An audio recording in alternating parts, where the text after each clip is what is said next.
ಮಿತ್ರರೇ ನಮಸ್ಕಾರ. ಮಿತ್ರರೇ, ನಾನು ಟ್ರಂಪ್ ವಿಚಾರವನ್ನು ವಿಡಿಯೋದಲ್ಲಿ ಪ್ರಸ್ತಾಪ ಮಾಡಿದಾಗಲೆಲ್ಲ ಜನ ಬೈತಾ ಇದ್ರು, ಕಮೆಂಟ್ ಹಾಕಿ ಟ್ರಂಪನ್ನು ಹಿಗ್ಗಾಮುಗ್ಗ ಜಾಡಿಸ್ತಾ ಇದ್ರು. ಬಟ್ ನಾನು ಒಂದು ಮಾತು ಹೇಳ್ತಾ ಇದ್ದೀನಿ, ಭವಿಷ್ಯದಲ್ಲಿ ನೀವೇ ಟ್ರಂಪನ್ನು ಹೊಗಳುತ್ತೀರಾ. ಇದು 100% ಸತ್ಯ. ಈ ಮಾತನ್ನು ಕೇಳಿದಾಗ ಕೆಲವರಿಗೆ ಏನು ಅನ್ನಿಸ್ತಾ ಇರ್ಬೋದು, ಟ್ರಂಪ್ ಏನಾದರೂ ಭಾರತದೊಂದಿಗೆ ಟ್ರೇಡ್ ಡೀಲ್ ಮಾಡ್ಕೊಂಡ್ಬಿಟ್ರಾ, ಅಥವಾ ಭಾರತಕ್ಕೆ ಟ್ಯಾರಿಫ್ ಕಡಿಮೆ ಆಗುವಂಥ ನಿರ್ಧಾರವನ್ನೇನಾದರೂ ಕೈಗೊಂಡ್ರಾ ಅಂತ. ಖಂಡಿತವಾಗ್ಲೂ ಇಲ್ಲ ಮಿತ್ರರೇ. ಟ್ರಂಪ್ ಇದುವರೆಗೂ ಭಾರತಕ್ಕೆ ಫೇವರ್ ಆದಂಥ ಒಂದೇ ಒಂದು ನಿರ್ಧಾರವನ್ನು ಕೂಡ ಕೈಗೊಂಡಿಲ್ಲ. ಆದರೂ ಕೂಡ ಭವಿಷ್ಯದಲ್ಲಿ ನೀವು ಟ್ರಂಪನ್ನು ಹೊಗಳ್ತೀರಾ ಅಂತ ನಾನು 100% ಹೇಳಬಲ್ಲೆ. ಯಾಕೆ ಕೇಳಿದ್ರೆ, ಭಾರತದ ಕಣ್ಣನ್ನು ಟ್ರಂಪ್ ತೆರೆಸ್ತಾ ಇದ್ದಾರೆ, ನಮ್ಮ ಸರ್ಕಾರವನ್ನು ಬಡಿದೆಬ್ಬಿಸ್ತಾ ಇದ್ದಾರೆ. ಅದಕ್ಕೂ ಮುಖ್ಯವಾಗಿ ಮಲಗಿದ್ದಂತಹ ನಮ್ಮ ಜನರನ್ನ ಎಚ್ಚರಗೊಳಿಸ್ತಾ ಇದ್ದಾರೆ. ಏನೋ ತಮ್ನೈಲಲ್ಲಿ ಅಮಿತ್ ಶಾ ಬಗ್ಗೆ ಹಾಕ್ಬಿಟ್ಟು ಈಗೇನೋ ಟ್ರಂಪ್ ಬಗ್ಗೆ ಮಾತನಾಡ್ತಾ ಇದ್ದಾನಲ್ಲ ಅಂತ ಅಂದ್ಕೋಬೇಡಿ. ಆ ವಿಚಾರಕ್ಕೆ ಬರ್ತೀನಿ. ಅನೇಕರು ಕಮೆಂಟ್ ಹಾಕ್ತಾ ಇದ್ರು, ನೀವ್ಯಾಕೆ ಝೋಹೋ ಬಗ್ಗೆ ಮಾತನಾಡ್ತಾ ಇಲ್ವಲ್ಲ, ಝೋಹೋ ಬಗ್ಗೆ ಹೇಳಿ ಅಂತ. ಮಿತ್ರರೇ, ನನಗೆ ಆ ವಿಚಾರದಲ್ಲಿ ಪೂರ್ಣವಾದಂಥ ಕಾನ್ಫಿಡೆನ್ಸ್ ಬಂದಿರಲಿಲ್ಲ. ಅಂದರೆ ಝೋಹೋ ಮೇಲೆ ಕಾನ್ಫಿಡೆನ್ಸ್ ಇಲ್ಲ ಅಂತಲ್ಲ, ಅವರು ಚೆನ್ನಾಗೇ ಎಲ್ಲ ಅಪ್ಲಿಕೇಶನನ್ನು ತಂದಿರ್ತಾರೆ. ಆದರೆ ನನಗೆ ನಮ್ಮ ಜನರ ಬಗ್ಗೆ ಅಷ್ಟೊಂದು ಕಾನ್ಫಿಡೆನ್ಸ್ ಇರಲಿಲ್ಲ. ನಮ್ಮ ಜನ ಏನು ಯೋಚನೆ ಮಾಡ್ತಾರೆ ಗೊತ್ತಾ, ಗೂಗಲ್ಗೆ ಕಂಪೇರ್ ಮಾಡ್ತಾರೆ, ಇಲ್ಲ ಮೈಕ್ರೋಸಾಫ್ಟ್ಗೆ ಕಂಪೇರ್ ಮಾಡ್ತಾರೆ, ವಾಟ್ಸಾಪ್ಗೆ ಕಂಪೇರ್ ಮಾಡ್ತಾರೆ. ಅಲ್ಲಿದ್ದಂತೆ ಇಲ್ಲಿಲ್ಲ, ಇಲ್ಲೇನೋ ಕೊರತೆ ಇದೆ. ಜನ ಅಷ್ಟು ಸುಲಭದಲ್ಲಿ ಅಕ್ಸೆಪ್ಟ್ ಮಾಡಿಕೊಳ್ಳೋದೇ ಇಲ್ಲ. ನಮ್ಮ ಜನ ಹೇಗೆ ಬಯಸ್ತಾರೆ ಅಂತಂದರೆ, ಹುಟ್ಟಿದ ಮಗು ಇದೆಯಲ್ಲ, ಅದು ಅಂಬೆಗಾಲಿಡುತ್ತೆ, ಅನಂತರ ನಿಂತ್ಕೊಳ್ಳುತ್ತೆ, ಅನಂತರ ನಿಧಾನವಾಗಿ ನಡೆಯೋದಕ್ಕೆ ಆರಂಭ ಮಾಡುತ್ತೆ, ಈ ರೀತಿಯಾಗಿ ಸ್ವೀಕರಿಸೋದಿಲ್ಲ. ಆ ಮಗು ಫಸ್ಟೇ ರನ್ನಿಂಗ್ ರೇಸ್ನಲ್ಲಿ ಭಾಗಿಯಾಗಬೇಕು. ಇದು ನಮ್ಮ ಜನರ ಎಕ್ಸ್ಪೆಕ್ಟೇಷನ್. ಹೀಗಾಗಿ ಭಾರತದಲ್ಲಿ ಈ ಹಿಂದೆ ಅನೇಕ ಪ್ರಯತ್ನಗಳನ್ನು ಮಾಡಲಾಯಿತು. ಫೇಸ್ಬುಕ್ಗೆ ಪರ್ಯಾಯ ತರುವಂಥ ಪ್ರಯತ್ನ ಆಯಿತು, ವಾಟ್ಸಾಪ್ಗೆ ಪರ್ಯಾಯವಾಗಿ ಇನ್ನೊಂದು ಆ್ಯಪನ್ನು ಡೆವಲಪ್ ಮಾಡುವಂಥ ಪ್ರಯತ್ನ ಆಯಿತು. ಯಾವುದೂ ಕೂಡ ಕೈಗೂಡಿಲ್ಲ. ಯಾಕೆ ಕೇಳಿದ್ರೆ, ನಮ್ಮ ಜನ ಅದಕ್ಕೆ ಪೂರಕವಾಗಿ ಸ್ಪಂದಿಸಿಯೇ ಇಲ್ಲ. ಯಾಕೆ ಕೇಳಿದ್ರೆ, ನಮಗೆ ಆತ್ಮನಿರ್ಭರತೆಯ ಕಲ್ಪನೆಯೇ ಬಂದಿರಲಿಲ್ಲ. ಮೈಕ್ರೋಸಾಫ್ಟ್ ಇರಬಹುದು, ಗೂಗಲ್ ಇರಬಹುದು, ವಾಟ್ಸಾಪ್, ಫೇಸ್ಬುಕ್ ಇದೆಲ್ಲವೂ ಕೂಡ ಅಮೆರಿಕದ ಕಂಪನಿಗಳು. ಇಂದಲ್ಲ ನಾಳೆ ಭಾರತವನ್ನು ಬಿಟ್ಟು ಹೋಗಬಹುದು, ನಮ್ಮನ್ನು ನಡು ನೀರಿನಲ್ಲಿ ಅವರು ಕೈ ಬಿಡಬಹುದು ಅನ್ನುವಂಥ ಕಲ್ಪನೆಯೂ ಕೂಡ ನಮಗಿರಲಿಲ್ಲ. ಆದರೆ ಟ್ರಂಪ್ ಎಂತಹ ಒಳ್ಳೆ ಕೆಲಸ ಮಾಡಿಬಿಟ್ಟಿದ್ದಾರೆ ಅಂತಂದರೆ, ನಮಗೆ ಅಂತಹ ಒಂದು ಯೋಚನೆಯನ್ನು ಹಚ್ಚಿದ್ದಾರೆ. ಭಾರತ ಸರ್ಕಾರವನ್ನು, ಭಾರತದ ಜನರನ್ನು ಬಡಿದೆಬ್ಬಿಸಿದ್ದಾರೆ. ಅದಕ್ಕೆ ಪೂರಕವಾಗಿ ಅಮೆರಿಕದ ಎಲ್ಲ ಆ್ಯಪ್ಗಳಿಗೂ ಕೂಡ ಟಕ್ಕರ್ ಕೊಡೋದಕ್ಕೆ ಝೋಹೋ ಪ್ರತ್ಯಕ್ಷವಾಗಿ ನಿಂತುಬಿಟ್ಟಿದೆ. ಈಗ ನಿಮಗೊಂದು ಪ್ರಶ್ನೆ ಬಂದೇ ಬಂದಿರುತ್ತೆ, ಟ್ರಂಪ್ಗೂ ಝೋಹೋಗೂ ಅಮಿತ್ ಶಾಗೂ ಏನು ಸಂಬಂಧ ಅಂತ. ಮಿತ್ರರೇ, ನಾನು ಅಮಿತ್ ಶಾ ವಿಚಾರವನ್ನು ಹೇಳೋದಕ್ಕೆ ಇಷ್ಟೊಂದು ಪೀಠಿಕೆ ಹಾಕೋದಕ್ಕೆ ಒಂದು ಮುಖ್ಯವಾದ ಕಾರಣ ಇದೆ. ಅಮಿತ್ ಶಾ ನಿನ್ನೆ ಒಂದು ಟ್ವೀಟ್ ಮಾಡಿದ್ದಾರೆ, ಅದು ಸಹ ಟ್ರಂಪ್ ಲ್ಯಾಂಗ್ವೇಜ್ನಲ್ಲಿ. ಅವ್ರೇನು ಹೇಳಿದ್ದಾರೆ ಅಂತಂದರೆ, I have switched to Zoho mail, kindly note the change in my email address. My new email address is amitshah.bjp@zohomail.in. For future correspondence via mail, kindly use this address. ಹಾಗೆ ಮುಂದುವರೆದು, thank you for your kind attention to this matter. ಈ ಸಾಲುಗಳನ್ನು ನೀವೆಲ್ಲಿ ನೋಡ್ತಾ ಇದ್ರಿ? Trump ಯಾವುದಾದ್ರೂ big ಅನೌನ್ಸ್ಮೆಂಟನ್ನು ಮಾಡಿ ಭಾರತಕ್ಕೆ ಟ್ಯಾರಿಫ್ ಹಾಕೋದಿರಬಹುದು, ಭಾರತಕ್ಕೆ ಧಮಕಿ ಹಾಕೋದಿರಬಹುದು, ಅಥವಾ ವಿಶ್ವದಲ್ಲಿ ಬೇರೆ ಯಾವುದೋ ದೇಶಕ್ಕೆ ಧಮಕಿ ಹಾಕಿ ಕೆಳಗೆ ಈ ಲೈನ್ ಬರೆದಿರ್ತಾ ಇದ್ರು, thank you for your kind attention to this matter ಅಂತ. ಅಮಿತ್ ಶಾ ಟ್ರಂಪ್ಗೂ ಕೂಡ ಈಗ ಅದೇ ಲ್ಯಾಂಗ್ವೇಜ್ನಲ್ಲಿ ಉತ್ತರ ಕೊಟ್ಟಿದ್ದಾರೆ. ನಾನು ಇನ್ನು ಮುಂದೆ ಜಿಮೇಲ್ ಬಳಸೋದಿಲ್ಲ, ನಾನು ಸ್ವಿಚ್ ಆಗ್ತಾ ಇದ್ದೀನಿ. ಯಾವುದಕ್ಕೆ? ಝೋಹೋ ಮೇಲ್ಗೆ. ಹೀಗಂತ ಅಮಿತ್ ಶಾ ಒಂದು ಮೆಸೇಜ್ ಪಾಸ್ ಮಾಡುವಂತಹ ಕೆಲಸವನ್ನ ಇಡೀ ದೇಶಕ್ಕೂ ಮಾಡಿದ್ದಾರೆ, ಜೊತೆಗೆ ಅಮೆರಿಕಾಗೂ ಕೂಡ ಮಾಡಿದ್ದಾರೆ. ಮಿತ್ರರೇ, ಸರ್ಕಾರದಲ್ಲಿ ಈ ಹಂತದ ಬದಲಾವಣೆಯನ್ನು ನಾನು ಬಹಳ ದಿನಗಳಿಂದ ಗಮನಿಸ್ತಾ ಇದ್ದೀನಿ. ಮೊದಲಿಗೆ ಇದನ್ನು ಆರಂಭಿಸಿದ್ದು ಅಶ್ವಿನಿ ವೈಷ್ಣವ್ ಅವರು. ಯಾಕೆ ಅಂತಂದರೆ, ಅವರು ಈ ದೇಶದ IT ಮಂತ್ರಿ. ಹೀಗಾಗಿ ಅವರು ಈ ಹಿಂದೆಯೇ ಝೋಹೋ ಶೀಟನ್ನು ಪ್ರಮೋಟ್ ಮಾಡಿದ್ರು. ಹಾಗೆ ಮೈಕ್ರೋಸಾಫ್ಟ್ನ ಪವರ್ ಪಾಯಿಂಟ್ಗೆ ಬದಲಾಗಿ ಝೋಹೋ ಪ್ರೆಸೆಂಟೇಷನ್ ಅನ್ನು ಬಳಸಿಬಿಟ್ಟು ಅಶ್ವಿನಿ ವೈಷ್ಣವ್ PPT ಮಾಡಿದ್ರು. ನಾನು ಇದಕ್ಕೆ ಸ್ವಿಚ್ ಆಗ್ತಾ ಇದ್ದೀನಿ ಅಂತ ಕೂಡ ಓಪನ್ ಆಗಿ ಘೋಷಣೆ ಮಾಡಿದ್ರು. ನನಗೆ ಆ ಕ್ಷಣದಲ್ಲೂ ಕೂಡ ಈ ಬಗ್ಗೆ ಪೂರ್ಣವಾದಂತಹ ನಂಬಿಕೆ ಬಂದಿರಲಿಲ್ಲ. ಅಂದರೆ ಸರ್ಕಾರ ಇಷ್ಟು ದೊಡ್ಡ ಮಟ್ಟದಲ್ಲಿ ಯೋಚನೆ ಮಾಡುತ್ತಾ? ಸರ್ಕಾರದ ಎಲ್ಲ ಸಚಿವರಿರಬಹುದು, ಸರ್ಕಾರದ ಎಲ್ಲ ಇಲಾಖೆಗಳಿರಬಹುದು, ಎಲ್ಲವೂ ಕೂಡ ಶಿಫ್ಟ್ ಆಗುವಂತಹ ಕೆಲಸ ಆಗುತ್ತಾ? ಇಲ್ಲಿ ಆತ್ಮನಿರ್ಭರತೆ ಜಾಗೃತೆಗೊಳ್ಳುತ್ತಾ ಅನ್ನೋದ್ರ ಬಗ್ಗೆ ನನಗೆ ಆಗಲೂ ಕೂಡ ಒಂದು ಕ್ವಶನ್ ಮಾರ್ಕ್ ಇತ್ತು. ಆದರೆ ಮಿತ್ರರೇ, ಯಾವಾಗ ಅಮಿತ್ ಶಾ ಈಗ ಘೋಷಣೆ ಮಾಡಿದ್ರು, ನಾನು ಜಿಮೇಲ್ಗೆ ಬದಲಾಗಿ ಝೋಹೋ ಮೇಲ್ ಬಳಸ್ತೀನಿ ಅಂತ ಅವರು ಘೋಷಣೆ ಮಾಡಿದ್ರಲ್ಲ, ಅಲ್ಲಿಗೆ ಒಂದು ಕನ್ಫರ್ಮ್ ಆಯಿತು, ಕೇಂದ್ರ ಸರ್ಕಾರ ಇದನ್ನು ಪ್ರಮೋಟ್ ಮಾಡೋದಕ್ಕೆ ನಿಂತ್ಕೊಂಡಿದೆ. ಅಂದರೆ ಬದಲಾವಣೆಯನ್ನು ಕೇಂದ್ರ ಸರ್ಕಾರ ಪುಷ್ ಮಾಡ್ತಾ ಇದೆ ಅಂತ. ಇದು ಮಿತ್ರರೇ, ಭಾರತಕ್ಕೆ ಬಹಳ ಬಹಳ ಇಂಪಾರ್ಟೆಂಟ್ ಆದಂಥ ವಿಚಾರ. ನಾನು ಹಿಂದೊಂದು ವಿಡಿಯೋ ಮಾಡಿ ತಿಳಿಸಿದ್ದೆ, ಟ್ರಂಪ್ ಏನೇ ಮಾಡಬಹುದು, ಏನೇ ಡ್ಯಾಮೇಜ್ ಮಾಡಬಹುದು, ಆದರೆ ನಾವೀಗಲೂ ಕೂಡ ಅಮೆರಿಕ ಮೇಲೆ ಸಿಕ್ಕಾಪಟ್ಟೆ ಡಿಪೆಂಡ್ ಆಗಿದ್ದೀವಿ. ಕೇವಲ ಡಿಪೆಂಡ್ ಆಗಿಲ್ಲ, ಓವರ್ ಡಿಪೆಂಡೆಂಟ್ ಆಗಿದ್ದೀವಿ ಅಂತ. ನರೇಂದ್ರ ಮೋದಿ ಅವರು ಕೂಡ ಭಾಷಣ ಮಾಡುವಂತಹ ಸಂದರ್ಭದಲ್ಲಿ ಇದನ್ನು ಪ್ರಸ್ತಾಪ ಮಾಡಿದ್ರು. ಇವತ್ತು ಭಾರತಕ್ಕಿರುವಂತಹ ಅತ್ಯಂತ ದೊಡ್ಡ ಶತ್ರು ಅಂತಂದ್ರೆ ಅವಲಂಬನೆ. ನಾವು ಬೇರೆ ದೇಶಗಳನ್ನು ಅತಿಯಾಗಿ ಅವಲಂಬಿಸಿರುವಂತಹದ್ದೇ ನಮಗೆ ದೊಡ್ಡ ಶತ್ರುವಾಗಿದೆ, ನಾವು ಇದರಿಂದ ಹೊರಗೆ ಬರಬೇಕು ಅಂತ ಘೋಷಣೆ ಮಾಡಿದ್ರು. ಇತ್ತೀಚಿನ ಬೆಳವಣಿಗೆಗಳನ್ನು ನೋಡ್ತಾ ಇದ್ರೆ ಸರ್ಕಾರ ಇದನ್ನು ಬಹಳ ಸೀರಿಯಸ್ ಆಗಿ ಪರಿಗಣಿಸಿದೆ. ಇನ್ನೊಂದು 2-3 ವರ್ಷದಲ್ಲೇ ಭಾರತ ಅಮೆರಿಕದ ಎಲ್ಲಾ IT ಸರ್ವಿಸ್ಗಳಿಗೆ ಆಲ್ಟರ್ನೇಟಿವ್ ಅನ್ನು ಹುಡುಕಿಕೊಳ್ಳುತ್ತೆ ಎನ್ನುವಂಥದ್ದು ಕನ್ಫರ್ಮ್ ಆಗ್ತಾ ಇದೆ. ಇವತ್ತು ಮಿತ್ರರೇ, ಭಾರತದಲ್ಲಾಗ್ತಿರುವಂತಹ ಈ ಬದಲಾವಣೆ ಇದೆಯಲ್ಲ, ಇದು ವಿಶ್ವಮಟ್ಟದಲ್ಲಿ ಸದ್ದು ಮಾಡ್ತಾ ಇದೆ. ಸದ್ಯ BBC ಈ ಬಗ್ಗೆ ಆರ್ಟಿಕಲ್ ಅನ್ನು ಬರೆದಿದೆ. ವಾಟ್ಸಾಪ್ಗೆ ಬದಲಾಗಿ ಭಾರತದಲ್ಲಿ ಮೇಡ್ ಇನ್ ಇಂಡಿಯಾ ಆಪ್ ಬಂದಿದೆ. ಭಾರತ ಸ್ವದೇಶಿ ಆಪ್ಗಳನ್ನು ಹೆಚ್ಚು ಪ್ರೋತ್ಸಾಹಿಸ್ತಾ ಇದೆ. ಟ್ರಂಪ್ ಟ್ರೇಡ್ ವಾರ್ಗೆ ಭಾರತ ಸೆಡ್ ಹೊಡೆದಿದೆ ಅಂತ ಹೇಳಿ BBCಯಲ್ಲಿ ಆರ್ಟಿಕಲ್ ಪಬ್ಲಿಷ್ ಆಗಿದೆ. ಹೀಗಾಗಿ ನಾನು ಹೇಳಿದ್ದು ಟ್ರಂಪ್ ನಮ್ಮನ್ನ ಎಚ್ಚರಿಸಿದ್ದಾರೆ ಅಂತ. ಟ್ರಂಪ್ ಮಾಡಿದಂತಹ ಈ ಕಿತಾಪತಿಯಿಂದಾಗಿ ಅಮೆರಿಕದ ಕಂಪನಿಗಳು ಈಗ ಕೈ ಹಿಸುಕಿಕೊಳ್ಳುವಂತಹ ಪರಿಸ್ಥಿತಿ ಉಂಟಾಗುತ್ತೆ. ಇಷ್ಟು ದಿನ ಅಮೆರಿಕದ ದೈತ್ಯ ಕಂಪನಿಗಳು ಭಾರತದಲ್ಲಿ ಏಕಚಕ್ರಾಧಿಪತ್ಯವನ್ನು ಸ್ಥಾಪಿಸಿದ್ವು. ಅವರಿಗೆ ಆಲ್ಟರ್ನೇಟಿವೇ ಇರಲಿಲ್ಲ.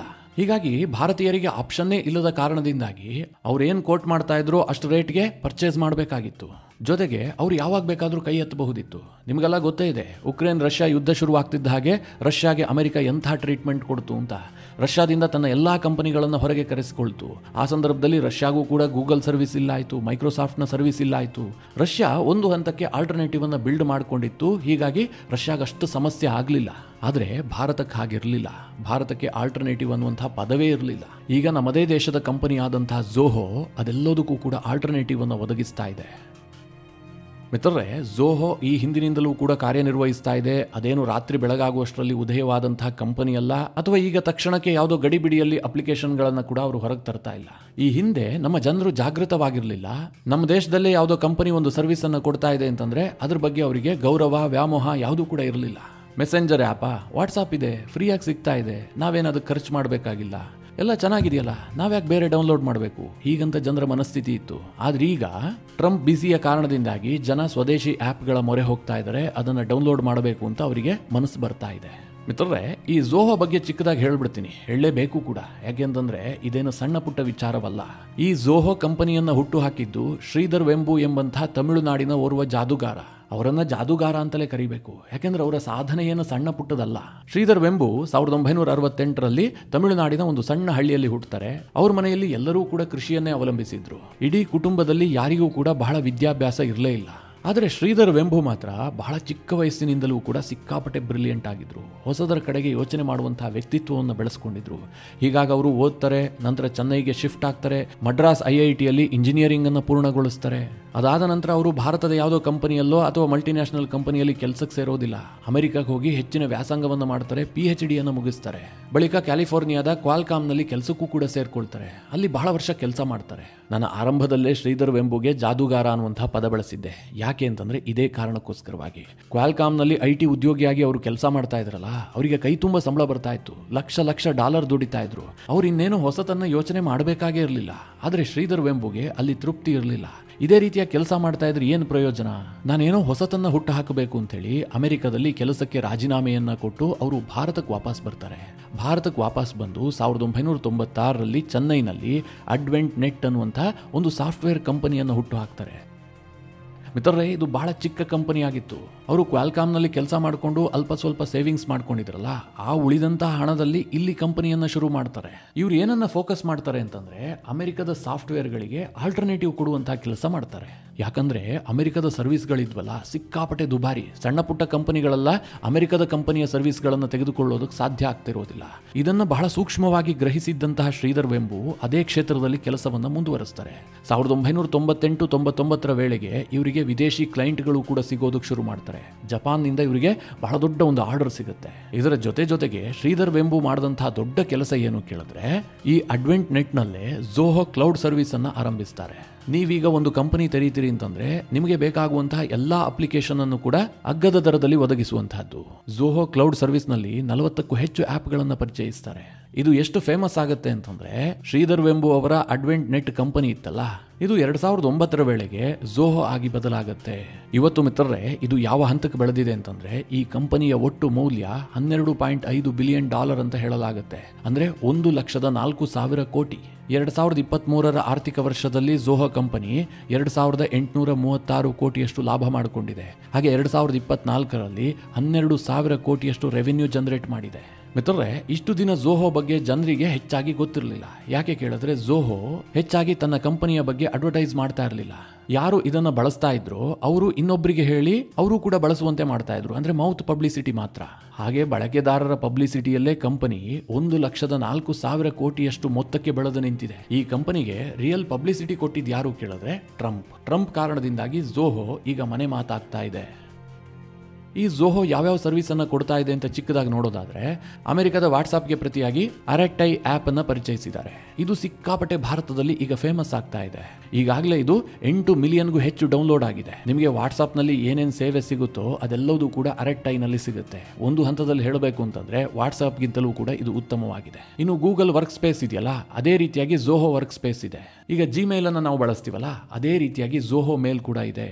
ಇದು ಜಿಮೇಲ್ ಗಿಂತಲೂ ಕೂಡ ತುಂಬಾ ಸುಂದರವಾಗಿದೆ. ಹಾಗೆ ಗೂಗಲ್ ಡ್ರೈವ್ ಇದೆಯಲ್ಲ, ಅದೇ ರೀತಿಯಾಗಿ ಝೋಹೋ ವರ್ಕ್ ಡ್ರೈವ್ ಇದೆ.